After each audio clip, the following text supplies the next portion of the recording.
Hello students, very pleasant morning to all of you. Myself Nimisha Mehta.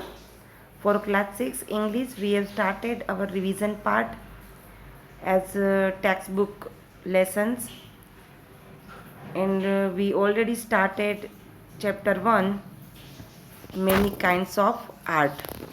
So here we start our activity 4. In this activity 4, Rangoli is an integral part of Indian culture. Integral means necessary and important. Culture, the way of life. So Rangoli is an integral part of Indian culture.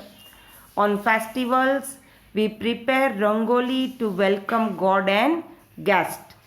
In Diwali also, we prepare day by day different types of Rangoli. Onam also, South India and Kerala. Following are some beautiful Rangolis. Write down the things and colors used in these rangolis. We use gypsum color, flowers, leaves, lamps, sawdust, grains to prepare rangoli. Share your answers with your friends. Talk to them about which thing, color, shape you liked most. Record your ideas on the chart. So below they given table, and we have to write down things, colors, and you like the most. So Rangoli is an integral part of Indian culture.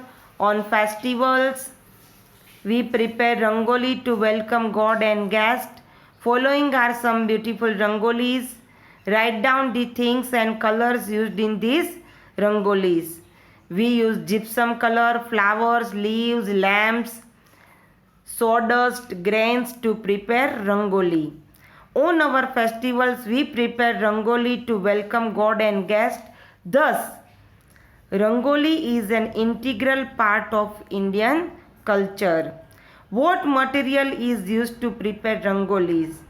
So already mentioned in this lesson, gypsum colors, flowers, leaves, lamps, sawdust, grains, different cereals we prepare Rangoli, and different flowers also, leaves also.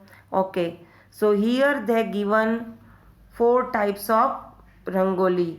Shubh Deepavali, one art is there. This Rangoli from flowers and leaves. Okay. Discuss in group, pair, and conclude 5 essential qualities and skills to become a good Rangoli artist. Use the language expressions like the Rangoli artist should have, he, she should be, he, she should know how to. So from this Rangoli's observation, basically the Rangoli artist should have sense of art, he should have a good drawing skill, he should have skill to put shapes or objects in a good proportion, he should have sense of finding beauty and grace in the things around him and in the elements of nature, he should have sense of selecting colors and making blends of them. He should have ability or speciality developed sense to know different moods of human beings and natural living and non-living objects. He should know how to make the things look beautifully. Finally, he should have knowledge of making rangolis apt for different occasions and festivals.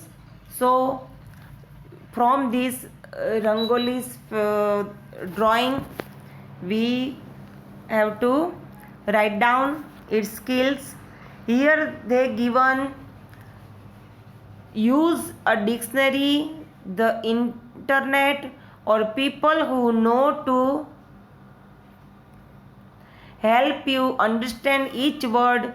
Then choose the quote that interests you most. From this quote, colors are the smiles of nature. Who written this? Leigh Hunt.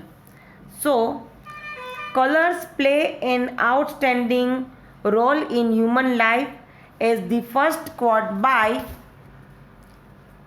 Leigh Hunt dictates, nature herself has blessed the earth with colors. We find various colors in different objects of nature, and it seems that they are smiles of nature. Colors speak all languages by Joseph Addison.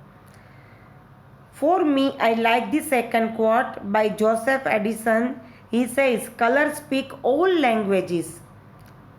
It is true. Colors are a sign language. Different colors indicate different moods, signs, significance, and so on. If we talk about very popular signs, the colors at traffic signals. Red means stop, green means go, and yellow means wait. Religions are also indicated by colors. Saffron symbolizes Hinduism, green symbolizes Islam.